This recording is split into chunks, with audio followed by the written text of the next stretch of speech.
Vamos passar então ao segundo palestrante, a Sara Butler, que é mestra e doutoranda em Educação, especialista em Gênero e Sexualidade, professora associada da Universidade de Pittsburgh e professora tutora na Universidade do Estado do Rio de Janeiro, graduada em Letras, Inglês, Letras Português, Pedagogia e Jornalismo. Olá. Que massa estar aqui. Que massa estar com vocês. Muito obrigado pelo convite. Eu sei que são pessoas extremamente comprometidas que me trouxeram, que sugeriram o nome, mas sobretudo são pessoas que, como nós, sonham com dias muito felizes. Sonhamos com dias onde não precisaremos de tantos rótulos. Até lá, a gente vai ter que utilizar todos os rótulos que pudermos, porque estamos na defesa do ser humano que precisa de políticas públicas. E aqui hoje eu vou tentar falar um pouco disso, porque eu acho que é parte daquilo que a gente tem desenhado. Durante os últimos 14 anos, o Brasil tem sido apontado como o país que mais mata pessoas trans no mundo. Esse estudo ele foi iniciado por uma curitibana que mora no Rio de Janeiro, e depois outras tantas pessoas começaram a fazer esse mesmo estudo. Quem sabia desse dado? Levanta a mão, por favor. Que o Brasil é o país que mais mata a população trans do mundo. Sim.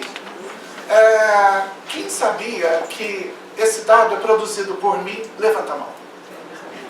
Muito prazer, eu sou a pessoa que vocês ouvem.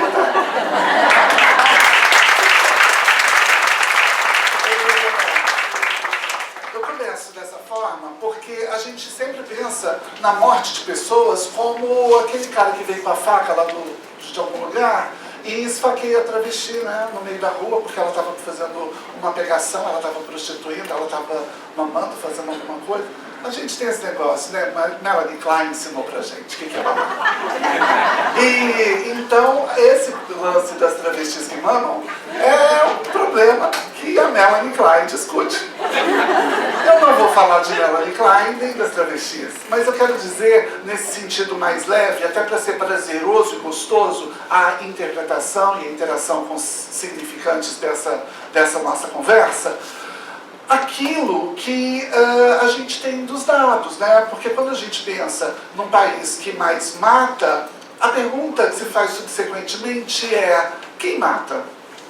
E aí quando você, enquanto sujeito que acessa esse dado, mas me nega a possibilidade de ser a cientista produtora desse conhecimento, você matou a possibilidade de eu ser uma outra coisa dentro de uma sociedade cujo objetivo e destino de pessoas trans está alocado em um único lugar, a prostituição.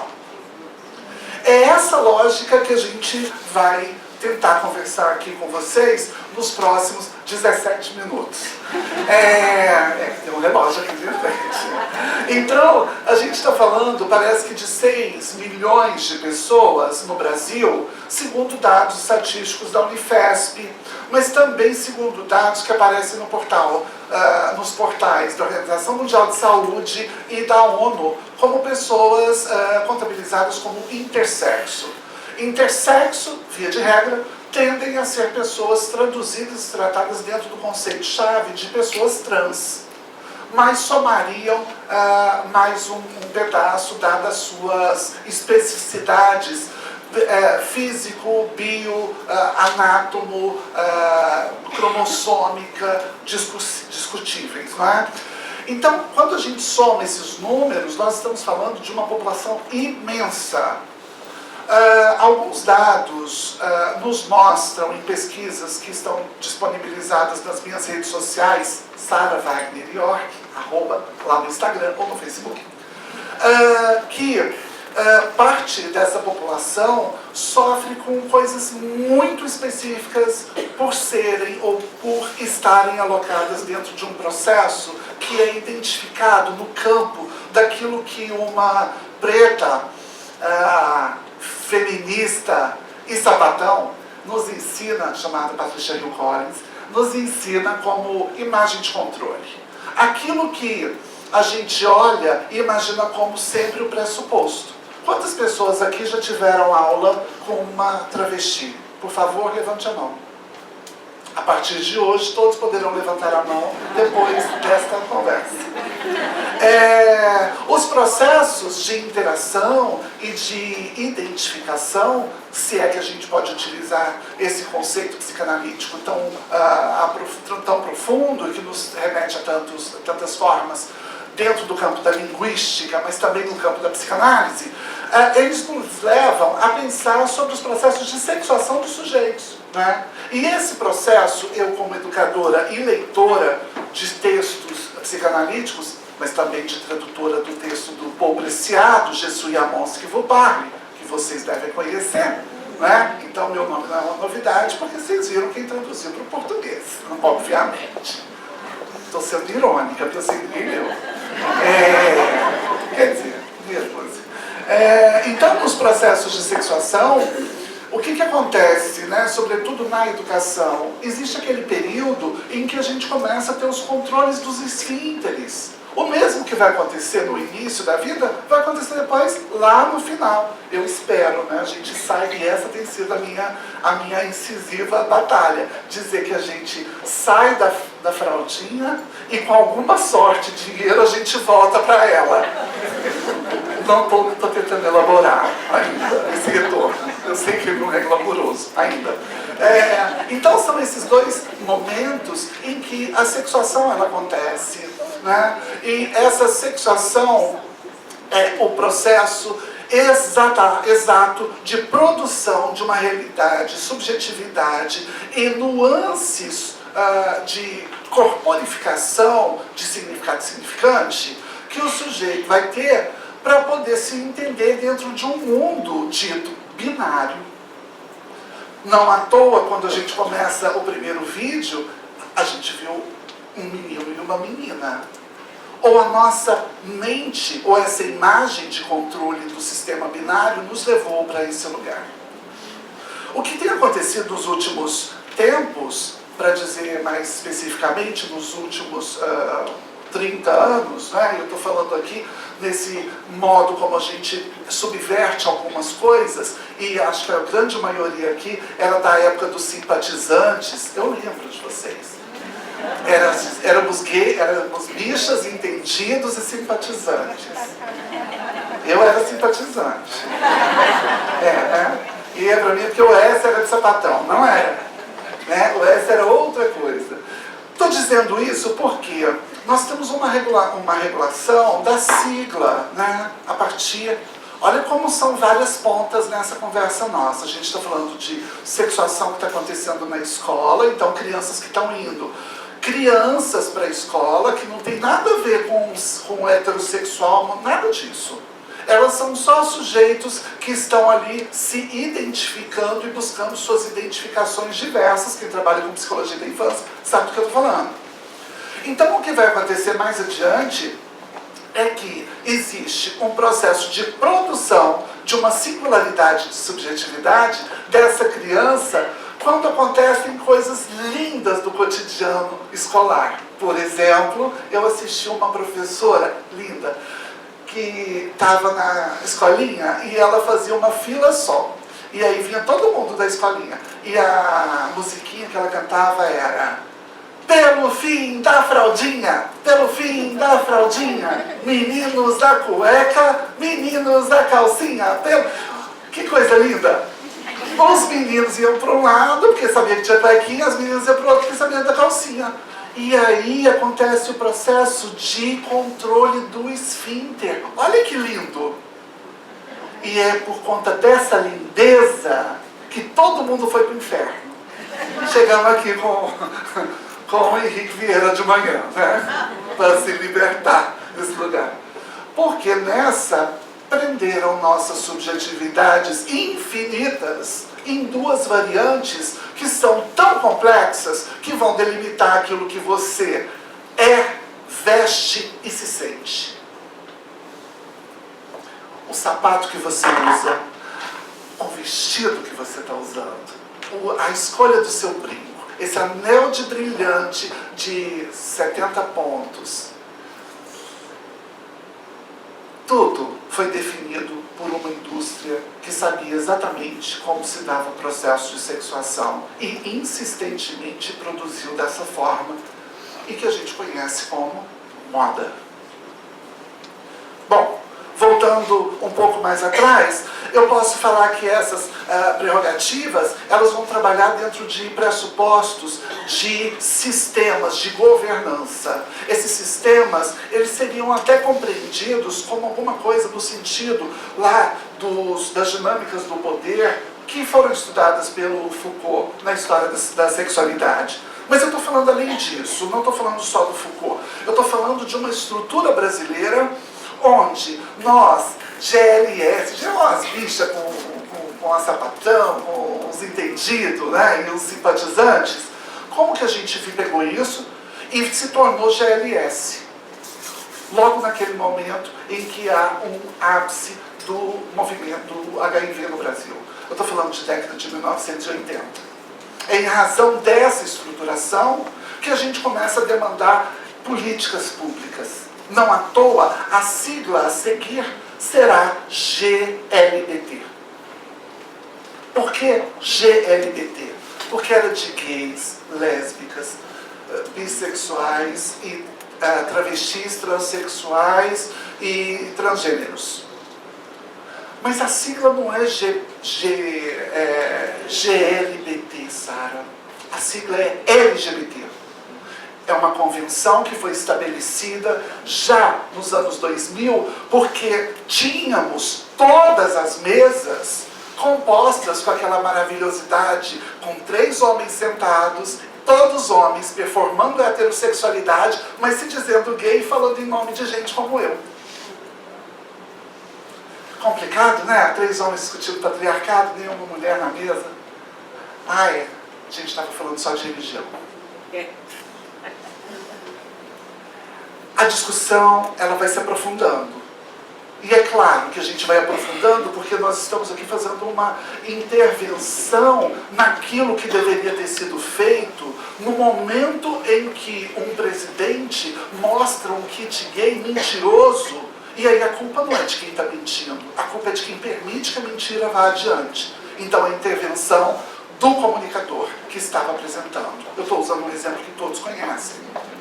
Mas para que a gente possa perceber como que esse LGBT, ele foi caríssimo para os movimentos sociais, para que no momento seguinte tivéssemos apenas homens cis gays falando sobre LGBTIs. Por isso eu disse da sapatão. Por isso eu disse das sapatãs mesmo assim, no feminino. Negras, que tem possibilitado uma série de possibilidades e lentes de captura, de observância, daquilo que a gente não tinha a ideia de como estava sendo elaborado. Essa bandeira, ela simboliza muito o movimento de mulheres pretas e chama Capulana. E essa é a bandeira que vocês viram.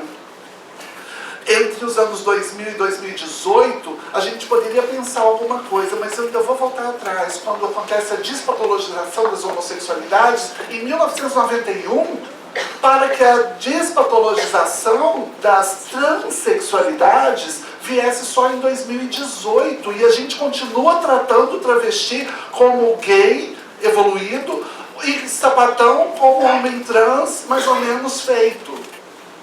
Porque a nossa confusão entre esses 5 pontos de encontro, aos quais eu mencionarei agora, eles são extremamente confusos no campo da nossa educação. Eu tenho chamado essa formação de EJA LGBT. É porque é algo que a gente tinha que ter tido quando era criança. Mas não, nós não tivemos. Então, quais são esses pontos, né, que vão determinar, e que se a gente tiver uma clareza muito boa, talvez a gente consiga compreender e até evoluir nas discussões? O primeiro é o sexo. Né? E esse sexo como aquela estrutura anatômica mencionada e que pode estar ou não ligado a um biológico, mas que foi patologizado e é estruturalmente organizado pela biologia e, claro, vendido, comercializado como cosmético pela medicina. Desculpa contar para o senhor, doutor. É uma brincadeira. primeiro sexo, né? O segundo seria o gênero. Esse gênero que aquela historiadora sapatão, Teresa de Lauretis, também nos ensinou, né? Que ele sempre vem unido. Então o gênero seria sinônimo de sexo, quando na verdade não é. Um foi produzido pelas ciências médicas, o outro é produzido pelas compreensões do sistema social, ou da sociologia, ou de aparatos da cultura. Stuart Hall, ou poderia citar vários teóricos aqui. Um terceiro ponto, que talvez seja muito interessante para nós, que somos mulheres, é o fato da lógica da prática sexual e do desejo. Porque prática sexual e desejo eram coisas que se coadunavam. Claro, se são homens falando, prática sexual significa ereção e, em seguida, penetração. Mas para mulheres, práticas sexuais e desejo sempre foram duas situações muito distintas. Ainda que eu perceba e conceba o perverso polimorfo. Não é? Então, essas duas estruturas, elas dialogam entre si, porque para a mulher independe do desejo, a prática sexual vai acontecer e o estupro é uma dessas formas tão absurdas que temos conhecimento. E a última, sexo, gênero, prática social, desejo, e a última, que talvez seja a maior demanda que temos tido, que é a performatividade. Performatividade, diferente de performance, também estruturado por uma sapatão norte-americana, estadunidense, chamada Judith Butler, a partir dos estudos de Gayle Rubin e Teresa de Lauretis, que vai dizer pra gente que performance é aquilo que que você faz. Senta direito, cruza as pernas igual homem, e sentou igual uma mulherzinha. A gente vai fazendo sem ver. Faz com o filho, faz com o marido, faz com o namorado, faz. O dia que percebe, essa performance, ela deixa de ser uma estrutura desejante e passa a ser uma desejante governante, governável. Porque a gente está falando que esse sentar direito, sentar igual homem, cortar o cabelo igual homem, pentear igual mulher, sabe, se portar como isso ou como aquilo, vão produzindo essas subjetividades e estruturas que se tornaram sistemas muito complexos e ao mesmo tempo nada complexos, porque são fantasmagóricos, né? É tudo de mentira. É como aquele falo que a gente tanto conhece e fala sobre ele. O anátomo falo é ótimo, a gente adora. É a parte dos homens, eu sou heterossexual, é a parte dos homens que eu gosto. É um pedaço só. Às vezes nem é. Ai, não vou falar. Mas esse outro falo, né, que não é o anátomo, isso está nos textos que eu escrevo, que eu discuto e que eu penso, é esse justamente que é do campo do imagético, do imaginário, do não palpável, e que o Paul Preciado tão maravilhosamente nos interpela. Não à toa, quando a empresa Natura tentou fazer o Dia dos Pais com um jovem transmasculino chamado Tami Miranda, eu não gosto dele, então vou fazer propaganda mais ou menos. É um político daqueles, né? A Erika Hilton me representa. Mas quando pegaram o Tami para poder fazer a propaganda, a pergunta que se teve nas redes é: pai sem pinto?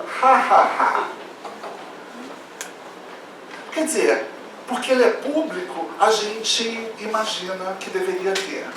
Mas esse falo, né, nesse campo do imaginário, vocês não têm noção. Eu até fiquei nervosa, porque o meu é imenso. Não é assim que a gente desenha as travestis que comem os homens casados? E sai, não é isso? Olha o imaginário, como é poderoso. Né? E quando tem um homem preto ao meu lado, então aí é dois arrombadores. Bom, estou falando isso porque são esses sistemas de crença que foram discutidos por Patricia Hill Collins, e eu estou caminhando já para o final, que foram me deixando muito confortável para poder pensar de várias formas, modos de ser e de estar no mundo. Dentro dessa identidade estratégica, e aí fechando, né, que é um comprometimento ético, estético e político. Porque eu preciso entender que nas cidades por onde tenho percorrido, e eu cheguei ontem dos Estados Unidos, onde eu estava como professora visitante de quatro grandes universidades mundiais. Por que eles levaram alguém como eu, que era moradora de rua, fumava crack? A melhor coisa que eu fiz na minha vida, ganhei 2 prêmios na vida. Um deles foi como coreógrafa, eu dançava. Então ganhei um prêmio nacional de teatro em 1996 como coreógrafa. Meu nome nem aparece nos registros, porque ser travesti naquele momento e ganhar prêmio de teatro era um demérito para o espetáculo. E o outro prêmio que eu ganho é nos anos 2000, quando eu faço cabelo e maquiagem de uma moça que ganhou o prêmio de cantora do milênio, lá em Londres, da BBC de Londres, chamada Elza Soares. 2 coisinhas que a gente fez. Mas por que você vem pra cá e tá falando tanta coisa e foi estudar tanta coisa, Sara? Porque quando eu tinha 16 anos, 15 anos, acho que 14 para 15, que eu estava com um colega meu, um amiguinho da minha rua, e a gente estava estudando a Melanie Klein. E aí, nessa hora, eu estava no meio do processo do Lapace. E aí, nessa hora, o meu colega disse o seguinte: a gente vai para o inferno. Eu falei: oi? Agora? Ele falou: não, mas a gente vai. Por conta dessa frase, eu sou colocado dentro de uma igreja evangélica. Eu vou passar pela terapia de conversão da cura gay. Como vocês veem, eu fui curada, eu sou travesti. E aos 15 anos, eu passei por um processo de extrema violência. Eu fui colocada numa cama com uma irmã que era mais velhinha, mais experiente, e que era da mesma igreja. Eu tinha 15 anos, ela tinha 24. Desse único momento, nasce um bebê que hoje tem 32 anos. Esse garoto ficou comigo até os 5 anos de idade, quando a mãe levou ele embora. Eu vou passar 15 anos procurando por um filho. E sem poder encontrá-lo. Foram 15 anos de muita dor.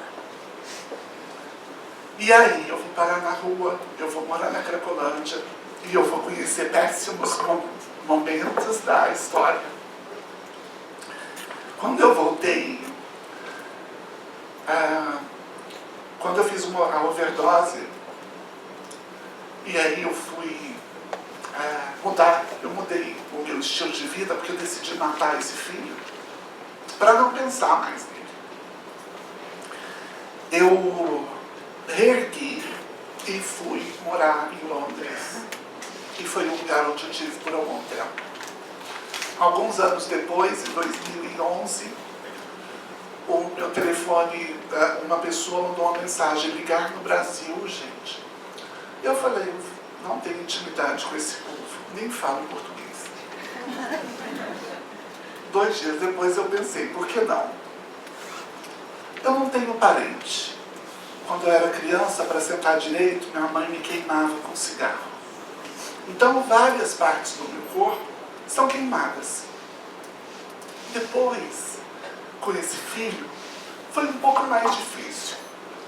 Porque eu não queria que ele passasse por um monte de coisa, mas achei que matá-lo seria a melhor forma de não pensar mais no problema.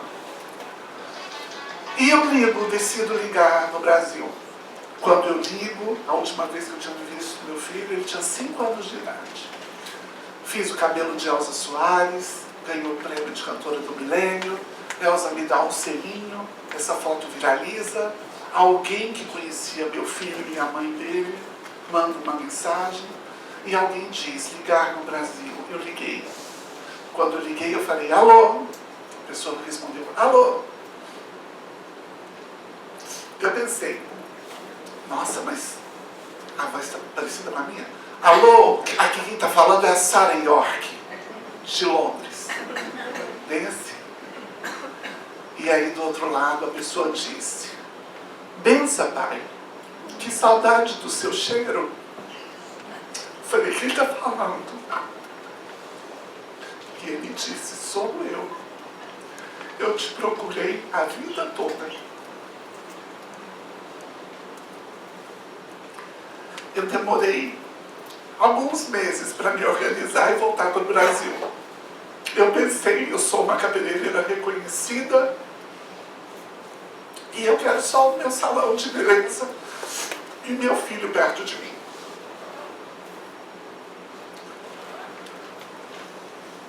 Quando a gente se encontrou pessoalmente aqui no aeroporto Santos Dumont, ele desceu, e ele é lindo, ele tem 1,90 m, um homem lindo. Ele veio me abraçar e aquele abraço durou eternos 6 segundos.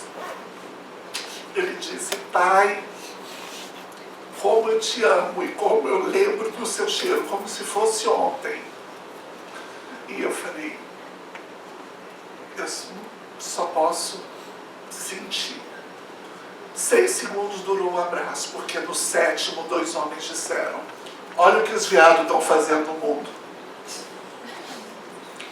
Nesse dia eu entendi que eu não ia poder ter o meu salão e ser o pai que eu queria ser. Eu entendi que eu ia ter que vestir uma roupa bonita e vir buscar parceiros como vocês para poder fazer uma luta muito maior. É isso. Obrigado.